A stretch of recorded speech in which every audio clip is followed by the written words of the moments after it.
Good morning, welcome back to Red's Workshop. I've just been playing around with the lathe piece of pine. Made another bowl. That's not what today's video is about. I'll run the intro and I'll let you know what we're making today.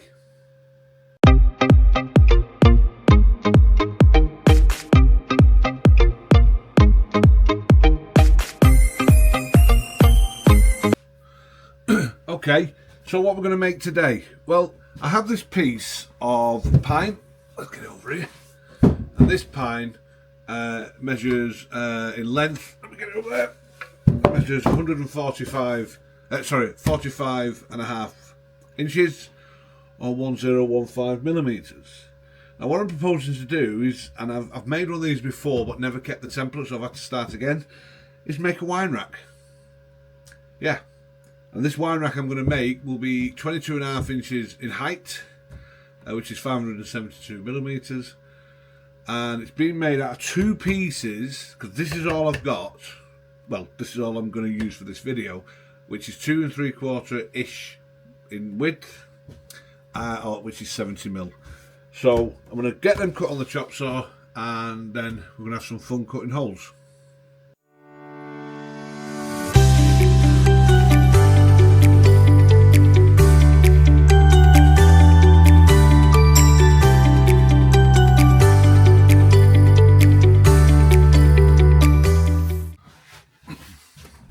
Okay, there's our pieces now cut to length, which again, just a reminder, is 22.5 inches long, or 572 millimeters, and 2 3/4 ish, or 70 mil. My eyes aren't working today.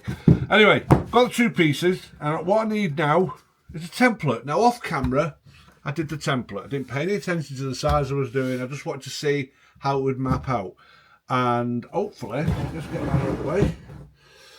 There you go. Hopefully you can see, I'll make you get to see that better. There you go, it'll hold 6 bottles. That's the aim, to do it. I think it looks alright. That's personal preference at the end of the day. But this is also 22.5 inches long, or 572 millimeters. The problem I have is this is too wide for that piece. And there's a little thing I've got to do, a little tweak I need to do. So, yes, the pattern looks fine, but I can use the pattern to do what I need to do next. Okay, so I've got my pattern. Now, what I am using is a 76 mil, if you can get that, yeah, 76 mil hole saw bit. And I'm going to use that. But what's my problem? Well, I don't know what you call it. Is it like a sea moon? As daft as that sounds. But the template will give me that. Now, I put that on there. Let's get you unplugged and you can have a look yourself. And as you can see there, it's pretty even as it goes. I'm sorry, I am on my own in here, so if I push this to one side and keep that balance, because there's something slightly off there, and I do that, as you can see there, you'll have a gap at the ends there, which is what I want to achieve. So in doing that, then I can push this back to that face. Just make sure it looks balanced and draw the other circles. So I'll get on with that, and I'll see you when I'm ready to drill everything out. So before I can run the drilling, I need to find the centre. This is the other piece that I was doing. So what I've done is I've set the combination square to 33 millimeters. Just do that, strike a line, strike a line.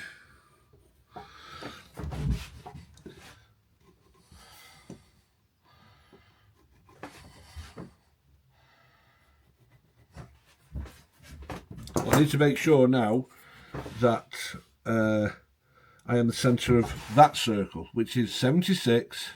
Let me put that there.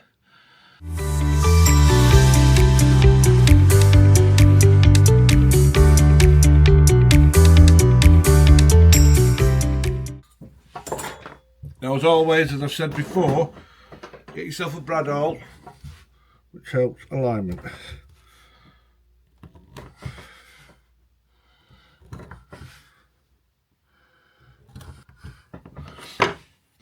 Now, this can be done are ideally would be done on a pillar drill. I'm just going to use a cordless drill. As always, you let the the drill bit do the work, and just take your time. There's nothing more to it really. So I'll get that lined in the middle.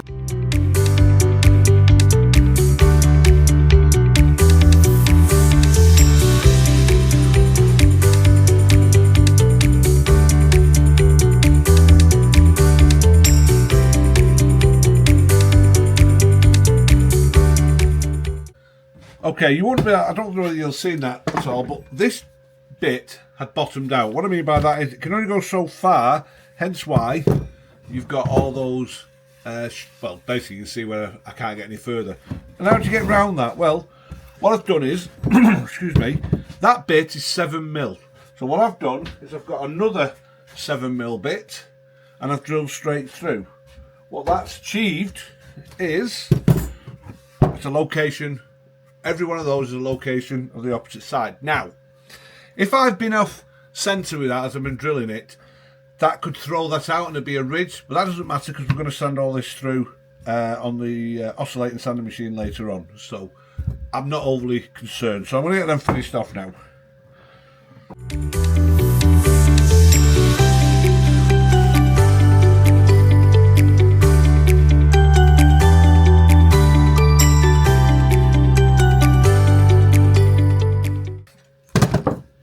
There you go.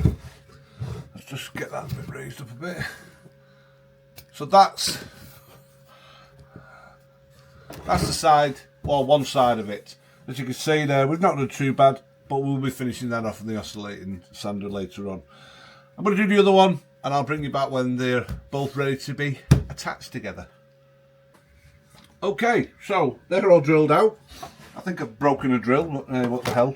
Now these are for gluing together. Now what I want to show you is even people who do it all the time mess up. You can see all the different measurements on there and so on, but it's worked out. Now originally, if you recall, we had the dirty side. Yeah, I don't pay attention to my own instructions. It's got to be the dirty side in front now because they match otherwise. So what I've done is off camera I've drilled a hole there and there to accept a dowel. They are only for alignment purposes. One of the reasons why I've done it is because when I made the original one, and if I do find any pictures of that, I will put them up. I know they're on our Instagram account. It was in 5 pieces, and it was all right on the middle, but the outsides kept sliding when I was trying to clamp them. So this obviously, hopefully, negates the excessive cleanup that I had to do on that last job. So I'm going to get this glued up. I will fast forward this because I do think sometimes it can be a bit boring. And the way I warm the glue up, I normally keep it in my pocket. This jacket doesn't have the pockets I want, so I was thinking of all kinds of jokes with this, to be honest with you, but let's keep it nice. So let's get this glued up.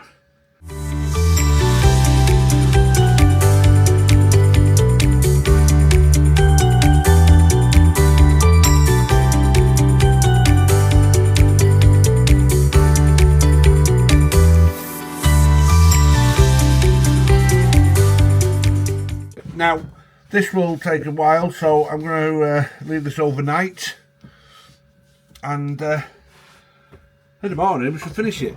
Now, there's a few issues on this already that I've spotted while I've been doing what I'm doing, and I'll go through with that with you tomorrow. Good morning, it's the next day, and put that out of the way, and it's time now to let's see this wine rack. There you go. Let's get the clamps off. I wish it was that quick in real life. Okay, let me get them put away and we'll discuss this, which is currently a monstrosity at the moment. So apart from a considerable, let me show you. If you look how these all change in shape, they all get rectified on the sand, and I'll show you that. They're not 100 miles an hour, 100 miles, not 100 miles out, but I've got a lot of sanding, and I've also got a crack. Wherever, can you see that? Hang on a second, I can see it there. Let's do this.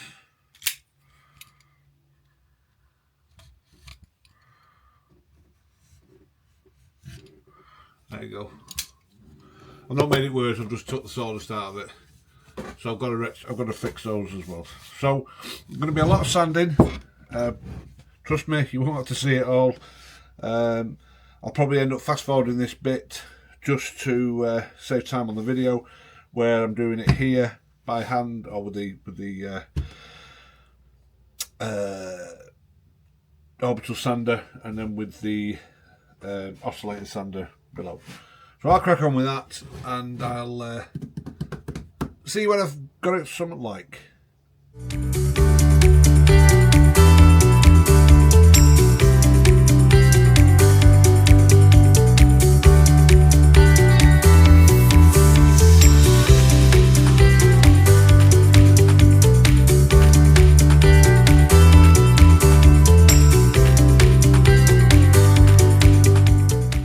Right, after a considerable amount of sanding, I'm forgetting how much of a pain these are.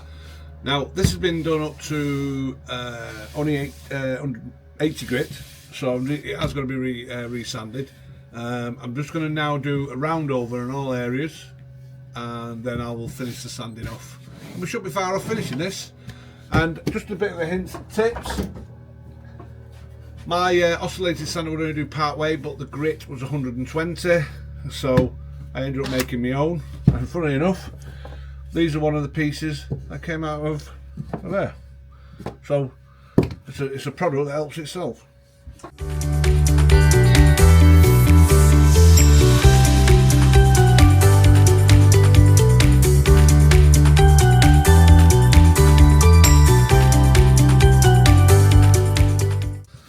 Right, it's finish time. So I will skip through this, but I'm going to give it a walnut-like stain. I do think this particular type of pine takes very well, so I'll crack on with that, and you'll be the lucky people to see it right at the end when it's all done.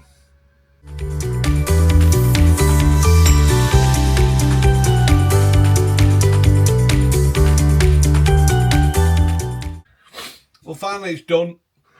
Excuse me. There you go. 2 pieces of pine, and I've made a wine rack. Will a bottle of wine fit in it? That was nerve-wracking. First time I've tried it. But there you go. And if you're into that, where you want to be able to see the label, you can. If you've hope you've stuck to the end and you've liked this sort of content. It's definitely a beginner's project. Yes, you'll need a whole saw to cut these the things, and as I've shown you earlier, fabricate a sanding pad, but you can use the blocks that come out with a bolt through it. But again, if you've stuck to the end, thank you. If you think we deserve it, please leave us a like, comment and subscribe, and I'll catch you on the next one.